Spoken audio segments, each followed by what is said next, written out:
तो चलिए बच्चों, आज अपन को स्टार्ट करना है conductivity and resistivity of semiconductor. Conductivity and resistivity of semiconductor. तो यदि हम बोलते हैं इंट्रिंसिक सेमीकंडक्टर के लिए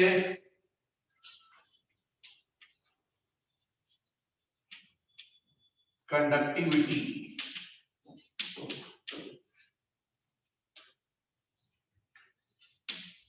and resistivity, conductivity and resistivity of semiconductor।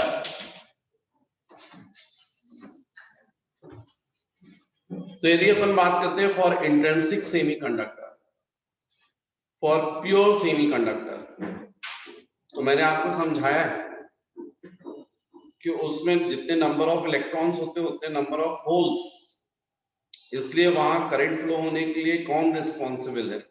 दोनों। और इसलिए वहां पर I इज इक्वल टू होते IE प्लस IH। IE current due to electron, IH current due to holes. लेकिन आप लोग जानते हैं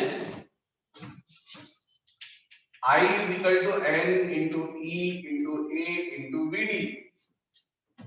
या आपने करंट इलेक्ट्रिसिटी में देखा है I is equal to N into E into A into VD drift velocity.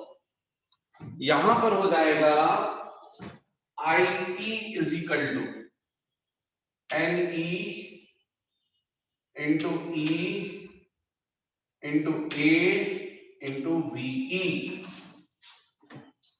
NE free electron density और V drift velocity of electron. IH current due to holes, NH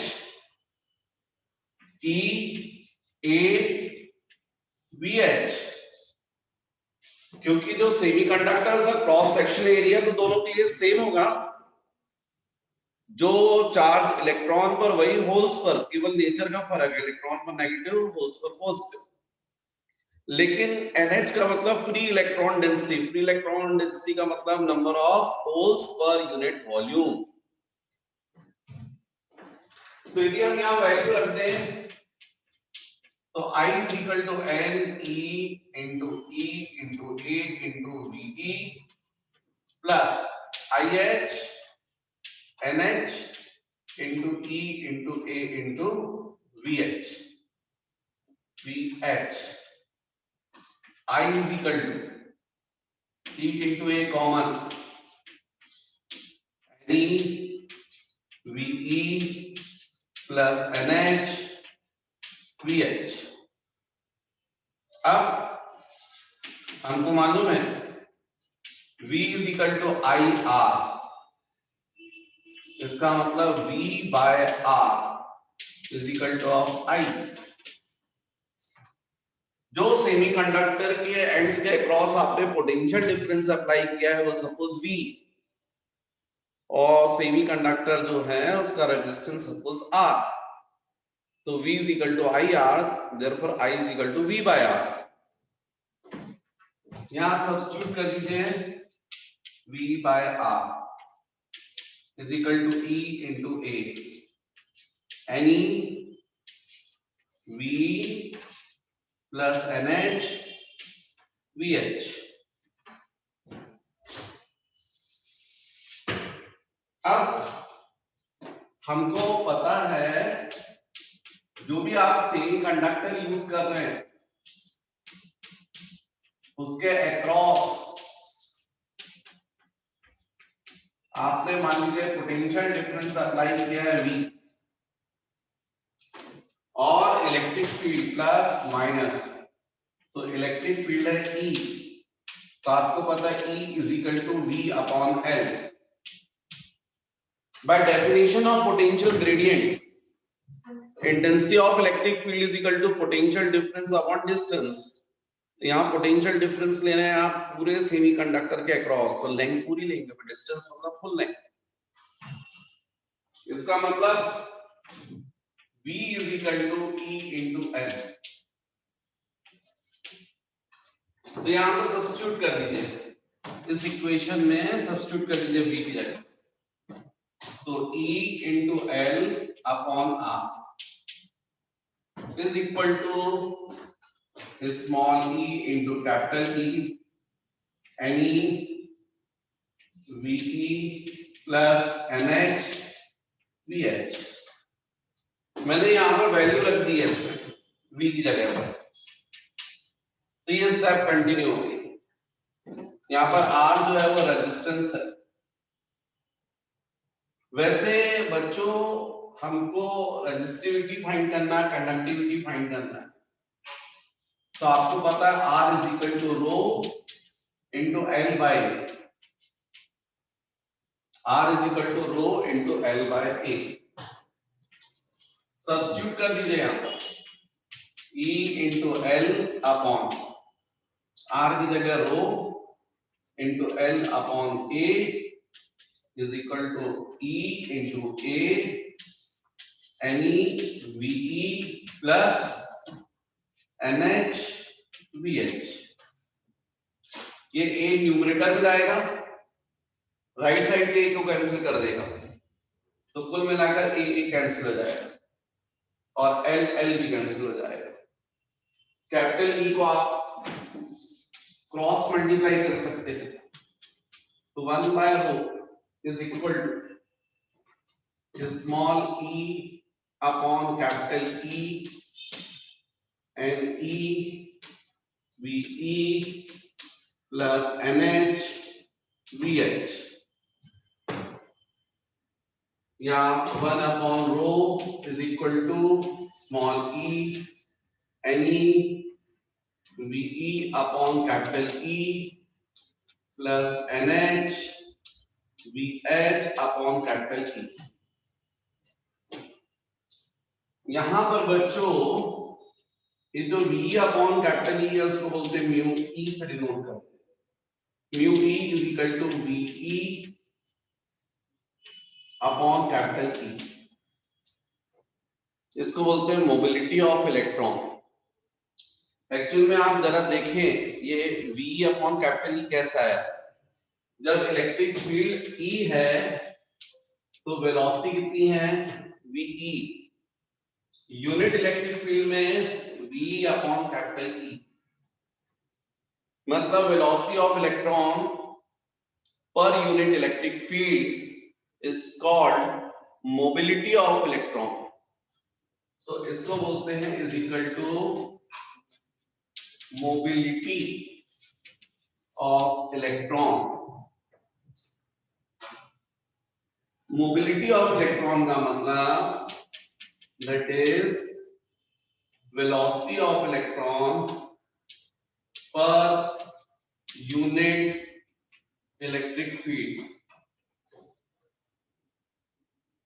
mobility of electron का मतलब velocity of electron पर unit electric field.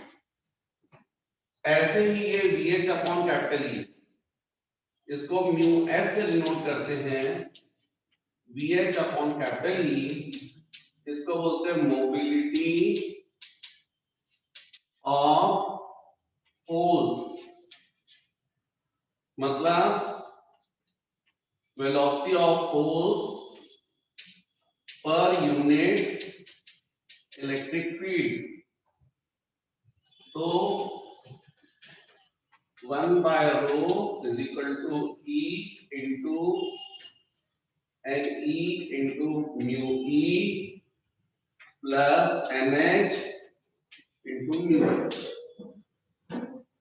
ये क्या मिल गया आपको 1 by row. 1 by rho मतलब rho is equal to 1 upon E into NE mu E plus NH mu H। और यही तो हमको फाइंड करना था। क्या फाइंड करना था? रेजिस्टिविटी। अभी हमने रेजिस्टिविटी निकाला है, अब हम कंडक्टिविटी बता सकते हैं, क्योंकि आपको मालूम है reciprocal of resistivity is called conductivity. Conductivity को हम सिग्मा से डिनोट करते हैं और सिग्मा इज इक्वल टू होता 1/ρ।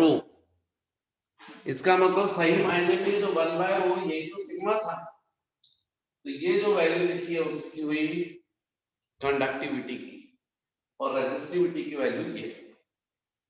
थोड़ा सा मुझे और भी डिस्कस करना है, पर मेरे बोर्ड पर जगह नहीं है और मुझे मालूम है आपको नोट करना है, तो मैं बोर्ड के सामने से हट चुका था। आप वीडियो को पॉज कर लीजिएगा, नोट कर लीजिएगा, फिर मैं इसके आगे डिस्कस करता हूं। अब यदि आप लोग कंडक्टिविटी, तो आप सब जानते हैं conductivity sigma is equal to 1/ρ। भाई आपने देखा है ना करंट इलेक्ट्रिसिटी में reciprocal of resistivity is called conductivity, it is denoted by sigma. तो इसका मतलब सिग्मा इज इक्वल टू 1/ρ और आपको क्लियर है E into Ne into mu E plus NH into mu H, ये कंडक्टिविटी की। अब first for intrinsic semiconductor, intrinsic semiconductor, इसमें Ne is equal to NH। जितने नंबर ऑफ इलेक्ट्रॉन्स होते हैं उतने नंबर ऑफ होल्स होते हैं। तो सपोज उसको मैं Ni से डिनोट कर दूं, तो यहां वैल्यू रख दो, तो सिग्मा I मतलब conductivity of intrinsic semiconductor E Ni mu H Ni mu E था, म्यू E म्यू H। तो इसका मतलब sigma I is equal to E Ni mu E plus mu H। लेकिन यही बात मैं बोलूं एक्सट्रिंसिक सेमीकंडक्टर्स के लिए, फॉर एन टाइप सेमीकंडक्टर, तो उसमें आप जानते हैं Ne की वैल्यू बहुत ज्यादा होती है NH से। नंबर ऑफ फ्री इलेक्ट्रॉन्स बहुत ज्यादा होते हैं ना, एन टाइप पे नंबर ऑफ फ्री इलेक्ट्रॉन्स ज्यादा होते हैं नंबर ऑफ होल से। तो डेफिनेटली हम नंबर ऑफ होल्स को नेग्लेक्ट कर सकते हैं NH को। तो सिग्मा n मतलब conductivity of n type semiconductor कितना आ जाएगा? E Ne mu E। NH को मैंने क्या मान लिया? 0 टेंड्स टू 0। यही मैं बोलूं आपसे third for P type semiconductor. तो मैंने आपको समझाया है, और जो बच्चों ने नहीं क्लास अटेंड की थी या वीडियो नहीं देखा है, तो पहले वो वीडियो देखो पिछला, तभी समझ में आएगा। नहीं तो आप कहीं से भी आकर पधार गए और आप सोचोगे कि आपको समझ में आ जाएगा, आप गलत फहमी में हो। फिर तो आपको क्लास 1 क्लास 2 पढ़ने की जरूरत ही नहीं थी, सीधे क्लास 12 में आ जाते। पढ़ाई धीरे धीरे होती है भाई, तो आपको आगे पढ़ना है तो पिछले वीडियो तो आपको देखने चाहिए, पिछले कॉन्सेप्ट क्लियर होने चाहिए। तो P टाइप सेमीकंडक्टर में हमको मालूम है जो NH होता है वो ग्रेटर होता है Ne से, नंबर ऑफ मोल्स ज्यादा मेजॉरिटी में होते हैं, Ne बहुत कम, निग्लेजिबल, निग्लेक्ट कर दो, 0 मान लो। जब इसको 0 कर दोगे तो सिग्मा ई टाइप, क्या बोलोगे? E, ये तो 0 हो गया, तो क्या बचा? NH म्यू H, ठीक है। तो बच्चों ये अपन ने जितने सेमीकंडक्टर्स थे इंट्रिंसिक और एक्सट्रिंसिक, उनकी क्या देखी? Resistivity and conductivity. बच्चों इस वक्त जो आप ये वीडियो देख रहे हैं ना, ये लगभग आप मान के चलिए कि एंडिंग का है। आपकी जो फिजिक्स है उसकी लगभग आप ये मान के चलिए लास्ट एंडिंग की क्लासेस की है, क्योंकि लगभग इसके बाद जो आपकी थ्योरी है वो लगभग कंप्लीट होती है, 1-2 ज्यादा से ज्यादा लेक्चर्स, और तो उसके बाद आपका सिलेबस कंप्लीट होता है और आप लोग जो है वो 12 का एग्जाम जो है वो देने के लिए जाने वाले हैं, JEE का, नीट का।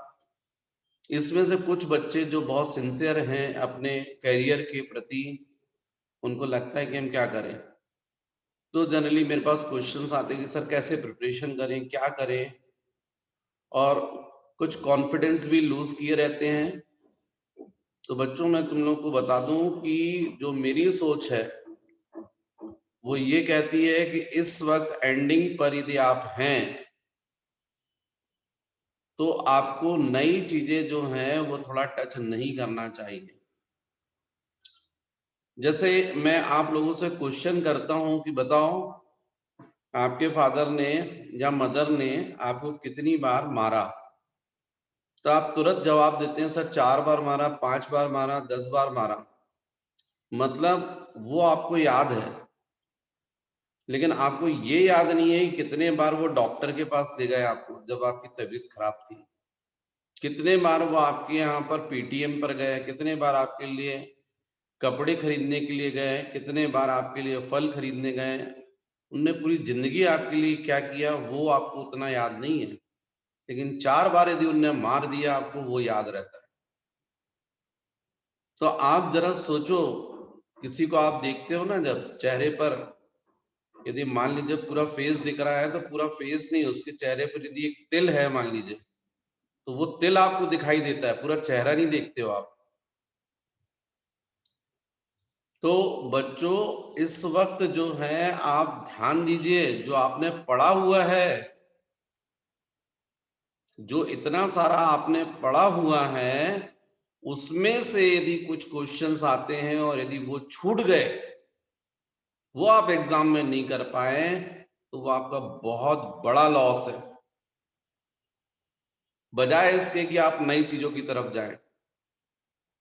तो मुझे ऐसा लगता है कि आप साल भर जो पढ़ते रहे, जो आपने पढ़ाई की है, चाहे फिजिक्स की हो, चाहे केमिस्ट्री की हो, जो मैथ्स की हो, आप उसके मेजॉरिटी पर, उसके उसके रिवीजन पर ध्यान दीजिए। मेजर पोर्शन जो आपने प्रिपेयर किया है, आपको 100 में से यदि 85-90% यदि जो आपने किया है, आप उसके ऊपर ध्यान दीजिए, बजाय इसके कि वो जो 10% है उसके लिए आप परेशान हो रहे हैं लास्ट के।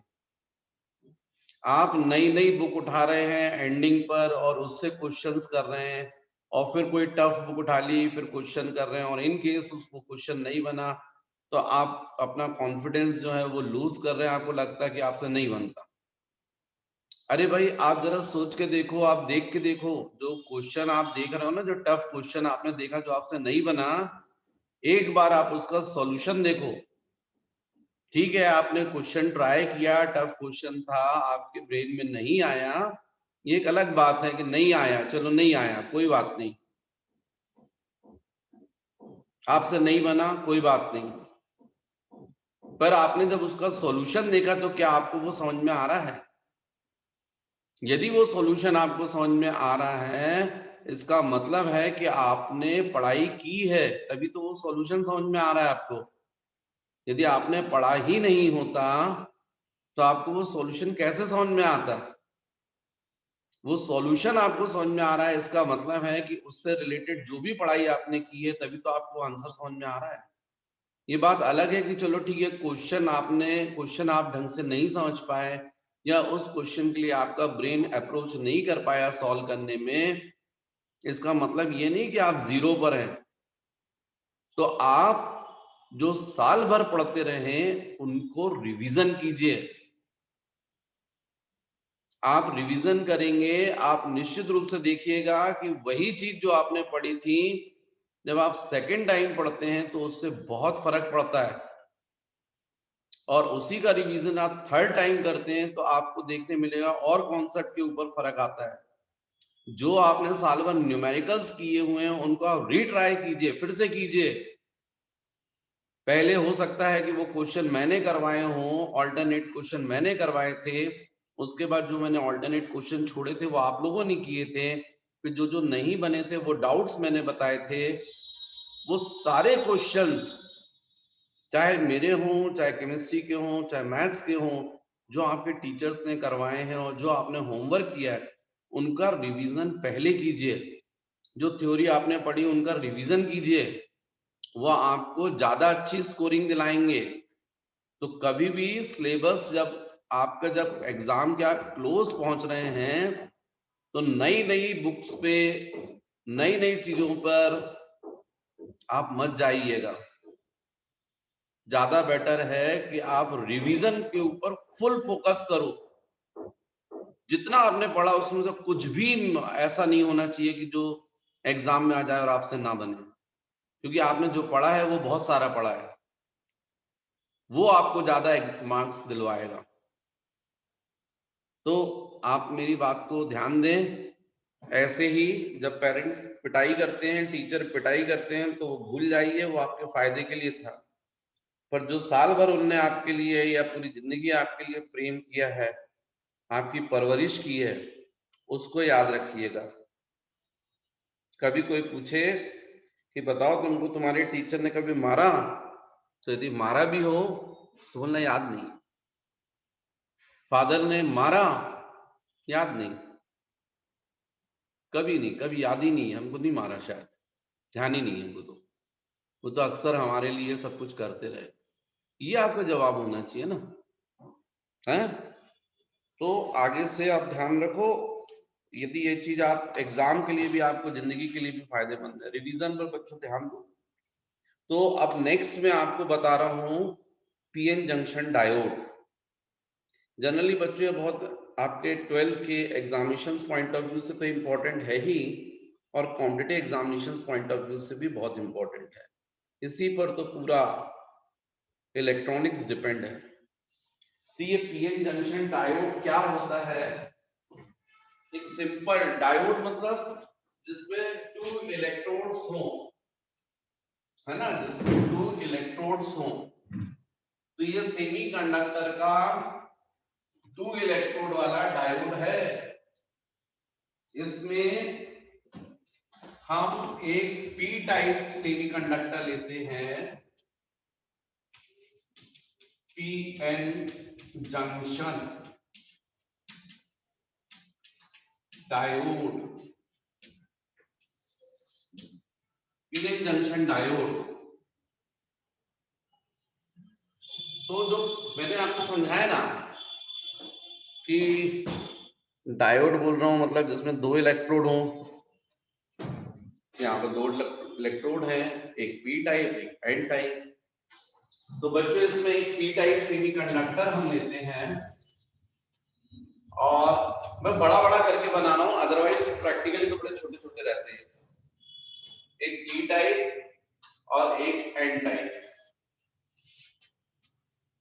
पी टाइप कैसे बनाएंगे आप? तो आपको मैंने बताया प्योर सेमीकंडक्टर में आप इम्प्योरिटी मिक्स कर दीजिए। कौन सी? ट्राइवेलेंट। और यदि प्योर सेमीकंडक्टर में आप इम्प्योरिटी मिक्स करते हैं पेंटावेलेंट, तो क्या बन जाएगा? N type semiconductor. अब वो आपने बना लिया, और ऐसे पी और एन टाइप सेमीकंडक्टर के एक एक एंड को कॉमन रखा और स्पेशल डिवाइस से हीट देकर मेल्ट कर दीजिए। तो जब आप हीट देकर इसको मेल्ट कर देते हैं तो ये कंप्लीट ऐसा डायोड बन जाएगा जिसको हम बोलते हैं पीएन जंक्शन डायोड। इसमें ये पी टाइप हो गया और ये एन टाइप, एक इलेक्ट्रोड ये, एक इलेक्ट्रोड ये। अब ये जो पी टाइप था, आप याद कीजिए इसमें किसकी मेजॉरिटी थी, होल्स की, और इमोबाइल नेगेटिव आयंस, है ना। इमोबाइल मतलब जो मूव नहीं कर रहे, नेगेटिव आयंस वो थे। और दोनों कैसे थे, सेम क्वांटिटी में, नेगेटिव आयंस भी और होल्स भी, होल्स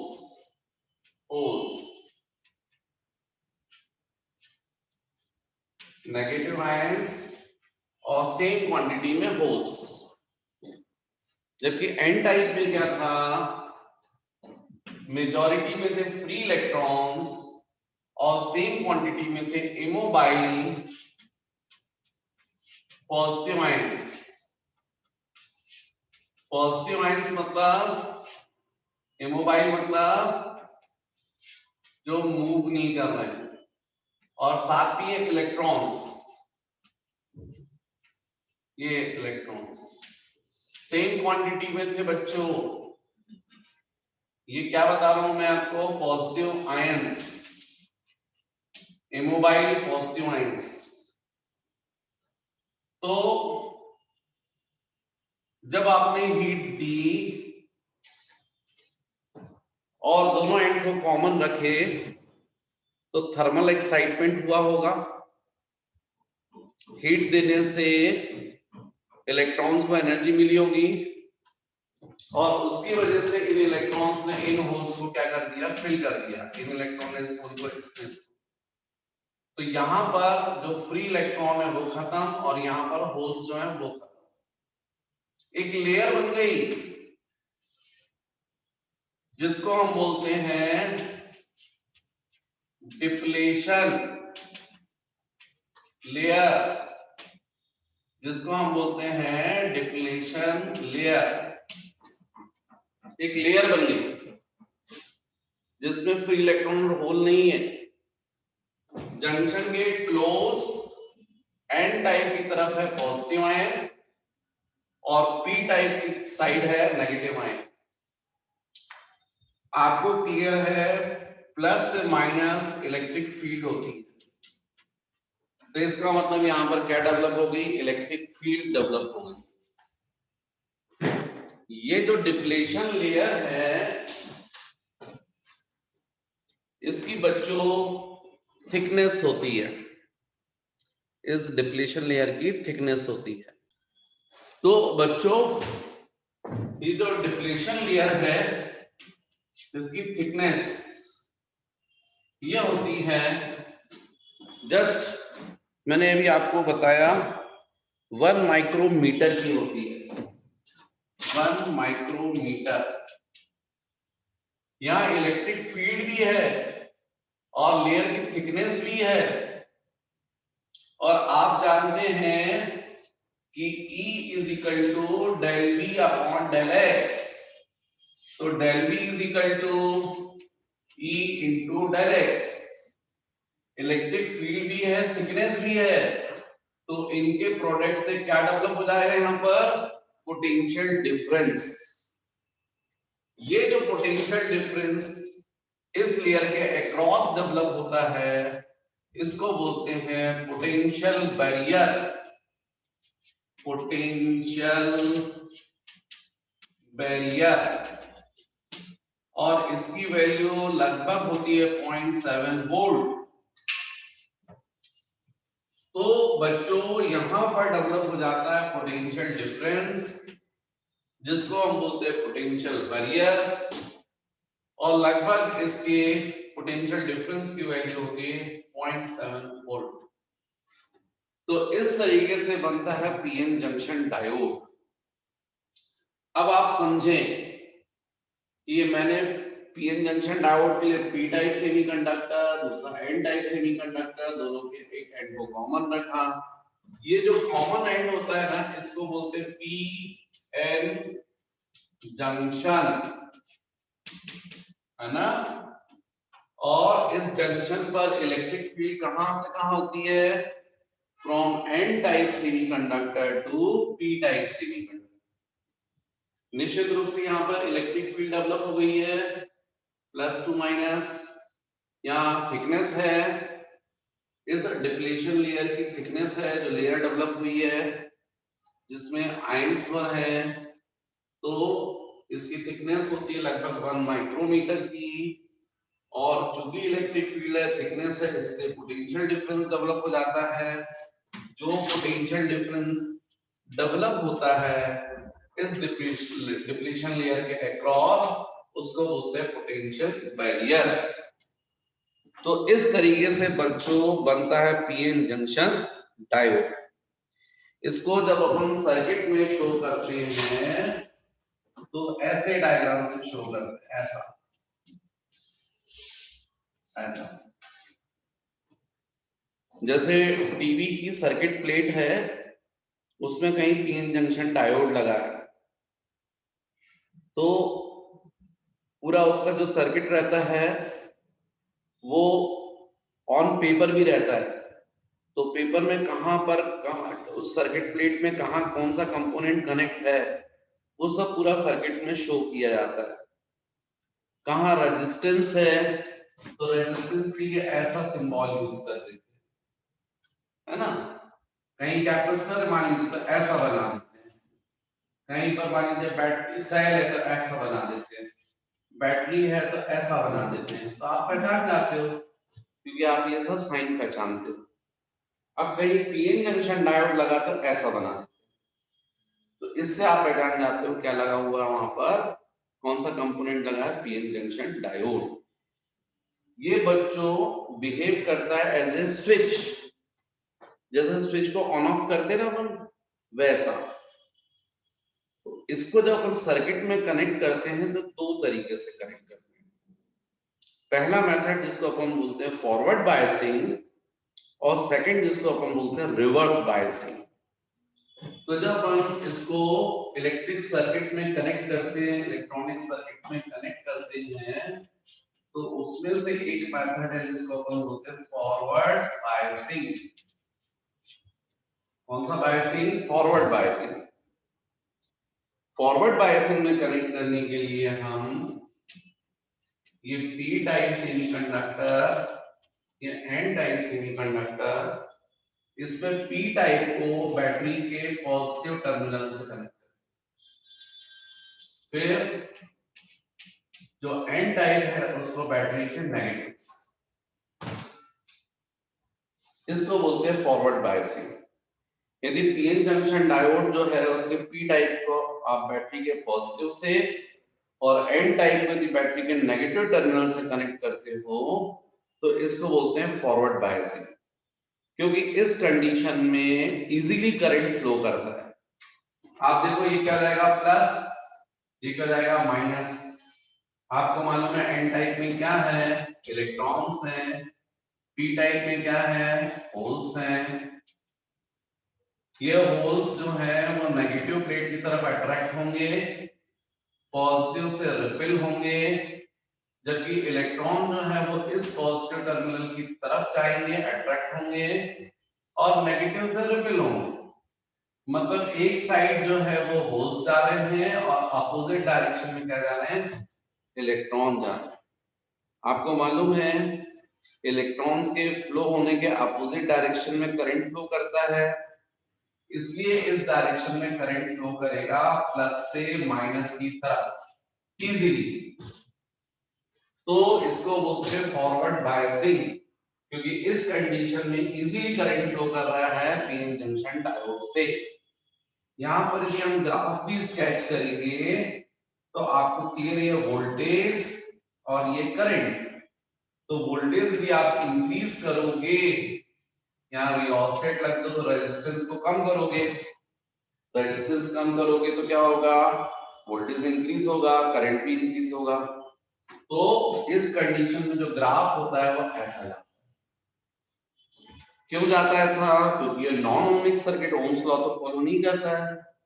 वोल्टेज इंक्रीज होने से करंट इंक्रीज होता है, थोड़ा वोल्टेज इंक्रीज करोगे तो थोड़ा करंट इंक्रीज होगा, लेकिन बाद में यदि थोड़ा सा भी वोल्टेज आपने इंक्रीज किया तो करंट बहुत फास्ट इंक्रीज होने लगेगा। ये होता है फॉरवर्ड बायसिंग।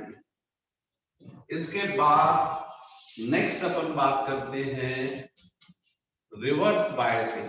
रिवर्स बायसिंग, जब पीएन जंक्शन डायोड को अपन रिवर्स बायसिंग में कनेक्ट करते हैं तो जो पी टाइप है उसको हम कनेक्ट करते हैं बैटरी के नेगेटिव टर्मिनल से, और एन टाइप को किससे कनेक्ट करते हैं, बैटरी के पॉजिटिव टर्मिनल से। यदि आप ऐसा कनेक्ट करोगे पी टाइप को किससे, बैटरी के नेगेटिव टर्मिनल से, एन टाइप को किससे, बैटरी के पॉजिटिव टर्मिनल से, तो ये कहलाता है रिवर्स बायसिंग। इस कंडीशन में पीएन जंक्शन डायोड से लगभग करंट फ्लो नहीं करता, जंक्शन से करंट फ्लो नहीं करता। क्यों नहीं करता, क्योंकि पी टाइप में देखो ये नेगेटिव से किया तो ये एंड क्या हो गया, नेगेटिव हो गया, और प्लस से तो ये एंड क्या हो गया, प्लस हो गया। पी टाइप में किस चीज की मेजॉरिटी थी, होल्स की। एन टाइप में किसकी मेजॉरिटी थी, फ्री इलेक्ट्रॉन्स की। होल किसकी तरफ अट्रैक्ट होंगे, प्लस की तरफ जाएंगे। इलेक्ट्रॉन किस तरफ जाएंगे, प्लस की तरफ जाएंगे। होल्स कहां जाएंगे, नेगेटिव साइड, और इलेक्ट्रॉन कहां जाएंगे, पॉजिटिव साइड। मतलब होल्स भी जंक्शन से दूर जा रहे हैं और इलेक्ट्रॉन भी दूर जा रहे हैं, दोनों दूर दूर, भैया नहीं जाना, जंक्शन से दोनों दूर जा रहे हैं, मतलब करंट फ्लो नहीं करेगा। तो यहां पर ये पीएन जंक्शन डायोड ने क्या कर दिया, स्विच ऑफ, बैटरी का करंट फ्लो नहीं करेगा। डेफिनेटली यहां पर जो आपने कनेक्ट किया है इसका अपोजिट किया है। जब यहां आपने जो पोटेंशियल डिफरेंस अप्लाई किया है इसको पॉजिटिव होता है, इसका मतलब यहां पोटेंशियल डिफरेंस कैसा लगाया है आपने, नेगेटिव लगाया है। जब नेगेटिव पोटेंशियल डिफरेंस है तो इसका मतलब V इस साइड होगा। भाई पहले V कैसा था, पॉजिटिव था, अब V कैसा हो गया, नेगेटिव हो गया। नेगेटिव कंडीशन में करंट फ्लो नहीं कर रहा है। लेकिन यदि आप रियोस्टेट यहां पर लगाते हैं, वेरिएबल रेजिस्टेंस, और रेजिस्टेंस की वैल्यू डिक्रीज करते हैं, मतलब वोल्टेज इंक्रीज करते हैं, कौन सा वोल्टेज, नेगेटिव वोल्टेज, तो भी करंट फ्लो नहीं करता, मामूली करंट जाएगा। लेकिन आप जब वोल्टेज इंक्रीज ही कर रहे हैं और इंक्रीज कर रहे हैं और नेगेटिव वोल्टेज इंक्रीज कर रहे तो बहुत सारे कोवलेंट बॉन्ड सडनली क्या होने लगते हैं, ब्रेक होने लगते हैं।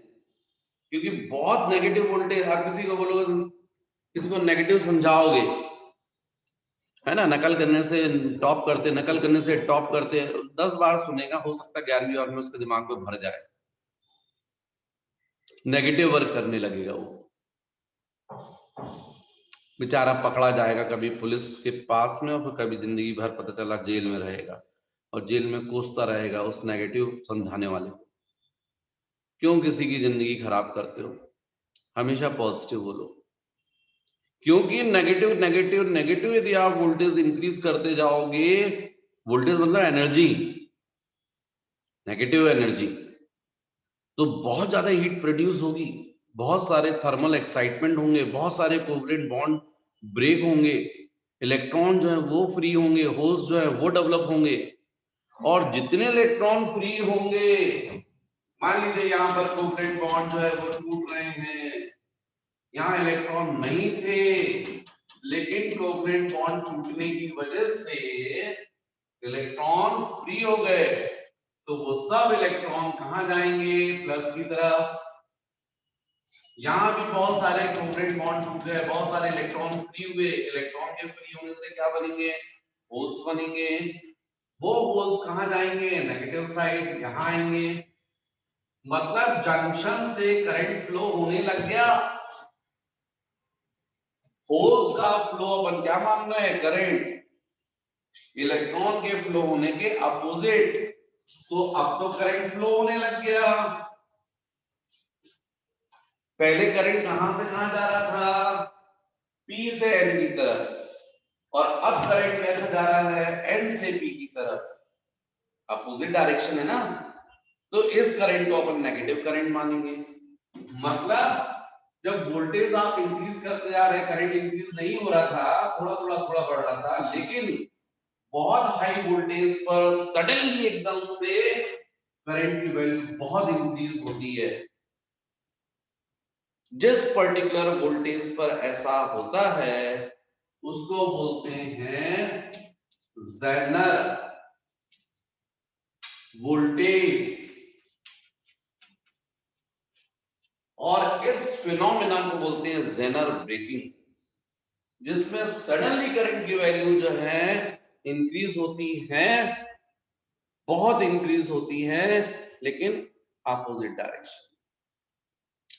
अपन नॉर्मल बात करें, इतना वोल्टेज अपन नहीं लगाएंगे, तो नॉर्मल वोल्टेज पे इसका मतलब जो करंट फ्लो करता है वो फॉरवर्ड बायसिंग में, और नॉर्मल वोल्टेज पर रिवर्स बायसिंग में करंट फ्लो नहीं करता। मतलब ये स्विच ऑन हो गया और ये स्विच ऑफ हो गया, रिवर्स में स्विच ऑफ। ये जो आप समझे हैं ना, इसी पर बेस्ड है रेक्टिफायर।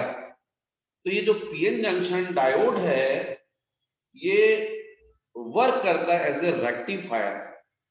अब ये रेक्टिफायर क्या है, तो बच्चों रेक्टिफायर डिवाइस है, यही पीएन जंक्शन डायोड जो रेक्टिफिकेशन करता है। अब रेक्टिफायर आपको समझ में नहीं आ रहा तो रेक्टिफिकेशन क्या है, अरे बच्चों जो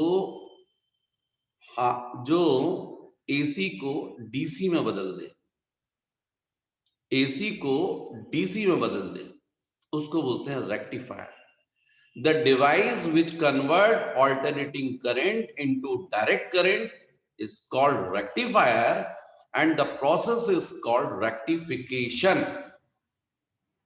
अब ये एसी को डीसी में बदल दे तो क्या मतलब है, इसकी क्या जरूरत है, अरे है ना भाई, आप मोबाइल चार्ज करते हो, चार्जर लगाते हो, चार्जर में कौन सा करंट आता है, ऑल्टरनेटिंग करंट, और वहां से जब पिन में निकलकर मोबाइल में पहुंचता है तो कौन सा करंट पहुंचता है, डायरेक्ट करंट। तो इसका मतलब चार्जर के अंदर क्या लगा हुआ है, रेक्टिफायर। कौन सा रेक्टिफायर, फुल वेव, ये हाफ वेव क्या है समझते अपन। कुल मिलाकर मुझे समझाना चाहिए था आपको कि रेक्टिफायर क्या है, वो आपको बात समझ में आ गई। कैसे वर्क करता है ये मैं आपको समझाता हूं, पर थोड़ा सा बोर्ड के सामने से हट जाता हूं, हो सकता है आपको कुछ नोट करना हो तो आप वीडियो को पॉज करके आप नोट कर लीजिएगा। नोट्स तो आपको सेल्फ थोड़ा सा बुक की हेल्प लेकर बनाइएगा, पर चूंकि मैंने आपको कॉन्सेप्ट समझा दिया है इसलिए आपको बहुत इजीली समझ में आएगा और बहुत इजीली आप नोट्स बना सकते हैं। तो बच्चों नेक्स्ट अपन देखते हैं half wave rectifier. Half wave rectifier, half wave rectifier, ये तो आप समझ ही गए ना। रेक्टिफायर मतलब क्या, the device which convert AC into DC. जो एसी को डीसी में कन्वर्ट कर दे उसको हम बोलेंगे रेक्टिफायर। लेकिन हाफ वेव रेक्टिफायर का मतलब क्या, जो जो एसी को हाफ वेव डीसी में कन्वर्ट कर दे। तो इसके लिए बच्चों जैसे अपने ट्रांसफार्मर में होता है ना दो कॉइल, वैसे दो कॉइल रहती है, एक ये और एक ये, है ना, ये प्राइमरी है सेकेंडरी, इस टाइप से। यहां पर रहता है एसी सोर्स और यहां रहता है पीएन जंक्शन डायोड, और यहां पर है लोड रेजिस्टेंस, ये ऐसा कनेक्ट कर देते। और यहां पर रहता है ये टर्मिनल्स T1 T2, ये लोड, रेजिस्टेंस ऑफ लोड। अब ये मैंने क्या डायग्राम बना दिया है, मैंने डायग्राम बनाया है जो आपका चार्जर होता है उसमें जो पिन लगाते हो ना आप सॉकेट में, ये डालते हो तो यहाँ से एसी आती है, यहाँ पर अंदर क्या रहता है, एक कॉइल होती है, यही कॉइल मैं शो कर रहा हूँ जिसके साथ में एसी है, और इसी के साथ में म्यूचुअल इंडक्शन के लिए एक और कॉइल होती है। इस कॉइल के एक एंड पर कनेक्ट रहता है ये पीएन जंक्शन डायोड का पी टाइप, और एन टाइप जो रहता है यहाँ रहता है एक्सटर्नल सर्किट से, और यहाँ पर ये इस तरीके से। अब ये एक्चुअली में क्या है, रेजिस्टेंस, इसको बोलते हैं रेजिस्टेंस ऑफ लोड और लोड रेजिस्टेंस। जैसे आप थोड़ी देर के लिए मान लीजिए बल्ब, लेकिन आपको तो एक और बल्ब जलाना है, तो एक और बल्ब जलाना है सेम वोल्टेज पर, तो पैरेलल में कनेक्ट करना पड़ेगा, तो पैरेलल की ये टर्मिनल से आप चाहो तो यहाँ भी एक और बल्ब को कनेक्ट कर सकते। अब ये हाफ वेव रेक्टिफायर है, तो ये हाफ वेव रेक्टिफायर क्यों है, तो इसमें देखो ये मैंने बनाया इनपुट, है ना, और नेक्स्ट बना रहा हूं मैं आउटपुट। तो इनपुट में आपको पता है क्या है, एसी, एसी में तो आपको मालूम है ना, half cycle positive half cycle negative, थोड़ी देर के लिए करंट फॉरवर्ड, थोड़ी देर बाद रिवर्स, तो ऐसा यहां पर होगा, ये इनपुट है और यहां आउटपुट। तो इनपुट में अपन मानो ये प्लस होगा और ये माइनस, एसी है भाई, करंट फॉरवर्ड जाएगा, ऐसा जाएगा, जब ऐसा जाएगा तो ये एंड क्या होगा, हाई पोटेंशियल पर और ये लो पर। थोड़ी देर बाद ये प्लस माइनस हो जाएगा और ये माइनस प्लस, मतलब ये हाई पोटेंशियल पर हो जाएगा तो करंट ऐसा जाएगा। भाई एसी में तो फॉरवर्ड जाता है ना करंट, और फिर रिवर्स जाता है, फॉरवर्ड और रिवर्स करंट होता रहता है। तो करंट तो हमेशा कहां से कहां फ्लो करता है, high potential to low potential. तो जब फॉरवर्ड जा रहा है करंट तो ये एंड प्लस पर और ये माइनस पर, और जब रिवर्स जा रहा है ऐसा तो यही क्या हो गया, प्लस, और ये क्या हो जाएगा, माइनस। तो म्यूचुअल इंडक्शन की वजह से जब करंट यहां फॉरवर्ड जा रहा है उस वक्त म्यूचुअल इंडक्शन की वजह से, फ्लक्स चेंज होने की वजह से ये एंड भी प्लस होगा, ये माइनस हो जाएगा शॉर्ट टाइम के लिए। जब एसी का पॉजिटिव साइकिल है उस वक्त यहां पर आउटपुट सर्किट में ये प्लस हो गया, माइनस, ये प्लस हो गया, किससे कनेक्ट हो गया, पी टाइप सेमीकंडक्टर से, और एन टाइप किससे कनेक्ट हो गया, माइनस से। जब पीएन जंक्शन डायोड का पी टाइप प्लस से और एन टाइप माइनस से होता है, हम उसको क्या बोलते हैं, फॉरवर्ड बायसिंग। उसमें स्विच ऑन हो जाता है, करंट यहां से फ्लो करेगा, कहां से होकर जाएगा, एक्सटर्नल सर्किट से, बल्ब से होकर जाएगा, बल्ब जल जाएगा। मतलब आउटपुट सर्किट में यदि मैं बोलूं आपको, ये एसी के पॉजिटिव साइकिल के करस्पॉन्डिंग आउटपुट सर्किट में भी आपको सिग्नल मिल रहा है प्लस, भाई करंट के साथ फ्लो कर रहा है प्लस। फिर हाफ साइकिल आफ्टर, इनपुट में क्या होगा, नेगेटिव साइकिल, नेगेटिव साइकिल का मतलब क्या हो जाएगा, ये प्लस हो जाएगा और ये माइनस, तभी तो करंट का डायरेक्शन बदलेगा बच्चों। जब ऐसा होगा तो म्यूचुअल इंडक्शन की वजह से यहां भी ऐसा होगा, ये प्लस है तो ये भी प्लस हो जाएगा और ये क्या हो जाएगा, माइनस। जब ये माइनस हो गया तो किससे कनेक्ट हो गया, पी टाइप से, और एन टाइप किससे हो गया, पॉजिटिव से। जब ऐसा होता तो हम इसको क्या बोलते हैं, रिवर्स बायसिंग।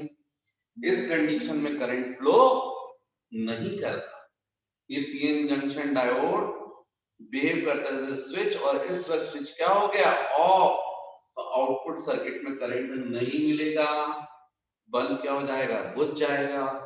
मतलब नेगेटिव साइकिल के करस्पॉन्डिंग आउटपुट सर्किट में आपको करंट नहीं मिला। फिर थोड़ी देर बाद फिर से क्या होगा, सेम होगा, ये प्लस हो जाएगा, ये माइनस हो जाएगा। म्यूचुअल इंडक्शन की वजह से यहाँ भी प्लस होगा, ये माइनस होगा। फिर से पीएन जंक्शन डायोड किसमें आ गया, फॉरवर्ड बायसिंग में। फिर से यहाँ से करंट फ्लो करेगा, बाहर बल्ब से ऊपर जाएगा, बल्ब फिर से जल जाएगा। मतलब आपको फिर पॉजिटिव साइकिल के करस्पॉन्डिंग क्या मिला, करंट मिला। फिर नेगेटिव साइकिल के करस्पॉन्डिंग करंट नहीं मिलेगा, फिर प्लस के करस्पॉन्डिंग फिर करंट मिलेगा। मतलब जो एक्सटर्नल सर्किट है उसमें बल्ब चलेगा फिर बुझेगा, जलेगा फिर बुझेगा, लेकिन करंट का डायरेक्शन नहीं बदलेगा। आउटपुट सर्किट केवल ऐसा ही जाएगा। अगर डायरेक्शन चेंज नहीं होता है तो हम उसको क्या बोलते हैं, डीसी। इसका मतलब यहाँ एसी थी, यहाँ पर क्या मिली, डीसी। कौन सी डीसी मिली, हाफ वेव। हाफ साइकिल मिल रहा, फिर हाफ साइकिल फिर नहीं मिल रहा, फिर हाफ साइकिल फिर नहीं। तो ऐसे वर्क करता है बच्चों ये हाफ वेव रेक्टिफायर, और ये है हाफ वेव रेक्टिफायर का सर्किट। और यही है एक्चुअली में पूरा एक्सप्लेनेशन। तो नेक्स्ट बच्चों, ये हाफ वेव रेक्टिफायर तो हुआ, उनको देखना फुल वेव रेक्टिफायर। क्या, फुल वेव रेक्टिफायर। ये फुल वेव रेक्टिफायर में क्या होता है, ये यहां पर बच्चों जैसे ये एक डायोड है, एक और कनेक्ट रहता है, समझ रहे बात को। ये दो है कॉइल, ये प्राइमरी और ये सेकेंडरी। प्राइमरी से एसी सोर्स और सेकेंडरी में ये दो डायोड। इस डायोड को बोलते हैं D1 और इसको बोलते हैं D2। लेकिन दोनों के जो नेगेटिव टर्मिनल है एन टाइप, इनको कंबाइन कर ये ऐसा, यहां वायर्स। अब ये रेजिस्टेंस है एक्सटर्नल लोड, इसके एक एंड को उठाकर ये बीच में यहां पर ऐसा कनेक्ट कर देते हैं। और यहां पर पैरेलल में टर्मिनल्स, यदि आप एक बल्ब पे आपको एक और जलाना है उसको कर दीजिए, सेम वोल्टेज मिलेगा। अब समझिएगा, देखो फिर से एसी में वही होगा, फॉरवर्ड बैकवर्ड है ना। ये हाई वोल्टेज 10 वोल्ट्स, फिर 9 8 7 6 ऐसे होगा ना, 0। सपोज एग्जांपल के लिए ये 10 ये 0। म्यूचुअल इंडक्शन की वजह से यहां भी ऐसा, सपोज ये 10 और ये 0, तो ये 9 8 7 6, यहां का 6 5 4 3 2 1 0 सपोज। तो यदि ये पोजीशन है एसी के पॉजिटिव साइकिल का रेस्पॉन्डिंग, ऐसी पोजीशन है। अब मेरा क्वेश्चन है आपसे कि बताओ कौन फॉरवर्ड बायसिंग में, कौन रिवर्स। तो आपका आंसर होना चाहिए कि सर इसका D1 जो है वो फॉरवर्ड बायसिंग में है और D2 रिवर्स बायसिंग में। क्यों, क्योंकि देखो D1 का P टाइप किससे कनेक्ट है, 10 वोल्ट से, मतलब हाई वोल्टेज से।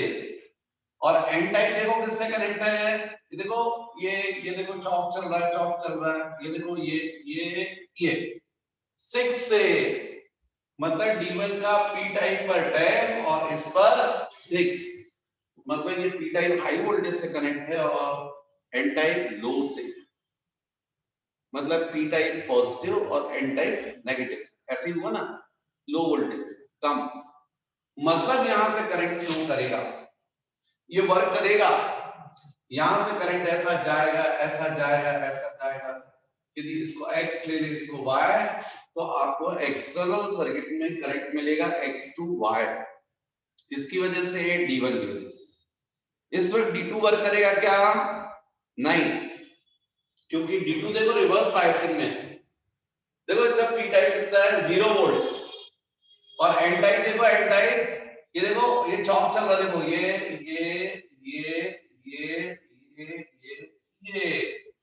6 से कनेक्ट है, यहाँ 6 वोल्ट, ये 0, मतलब P टाइप जो है उसको 0 वोल्ट और N टाइप को 6, मतलब ये लो वोल्टेज और ये हाई, तो इसको तो रिवर्स बायसिंग बोलते हैं।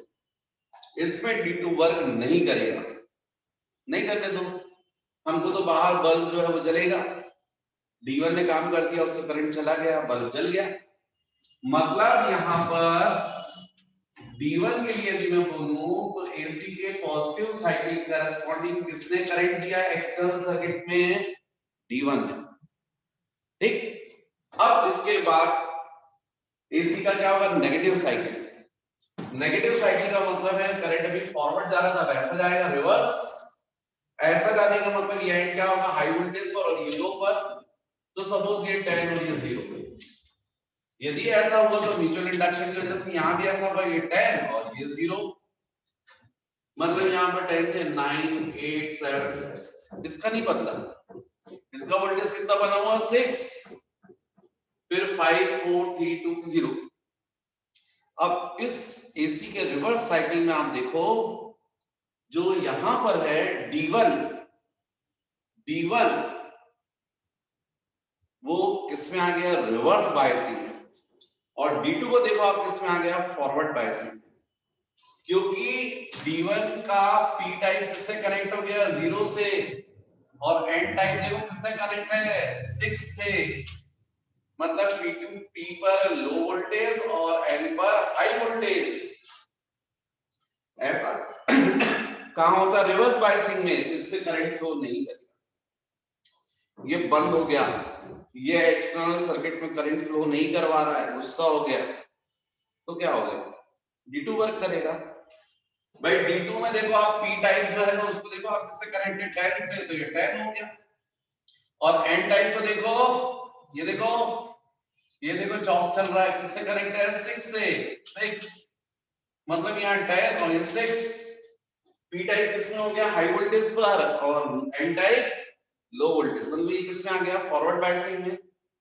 यहां से करंट फ्लो करेगा, ऐसा जाएगा, ऐसा जाएगा, ऐसा जाएगा, ऐसा जाएगा, ऐसा ऐसा ऐसा ऐसा होकर जाएगा। तो एक्सटर्नल सर्किट में करंट का डायरेक्शन तो अभी भी नहीं बदला। पहले X2Y जा रहा था D1 की वजह से, जब AC का पॉजिटिव साइकिल था तो D1 ने वर्क किया था और करंट कैसा फ्लो करवाया था? X2Y। और अब AC का नेगेटिव साइकिल है तो कौन वर्क कर रहा है? D2। और करंट कहां से कहां फ्लो करवा रहा है? X2Y, सेम डायरेक्शन में। तो इसका मतलब ये हुआ कि आउटपुट सर्किट में अब D2 ने वर्क किया, नेगेटिव साइकिल के करस्पॉन्डिंग किया, लेकिन करंट कैसा दिया? पॉजिटिव दिया, सेम डायरेक्शन में, नहीं बदला। अब थोड़ी देर बाद फिर चेंज होगा, ये फिर से क्या हो जाएगा? एसी का साइकिल ऐसा, ये हाई वोल्टेज पर ये लो, यहां भी सेम ऐसा होगा 10 और ये 0, ठीक है ना? मतलब फिर से क्या हुआ? D1 जो है उसके इस साइड पर 10 और इस पर 6, मतलब ये फिर से किस में आ गया? फॉरवर्ड बायसिंग में। और ये फिर से किस में पहुंच गया? कोमा में, रिवर्स बायसिंग में। इसको फिर से 0 वोल्टेज मिला और यहाँ पर 6, ये बंद और ये ऑन, इसने यहां से करंट ऐसा फ्लो करवाया। तो ऐसा कंटिन्यूस चलेगा।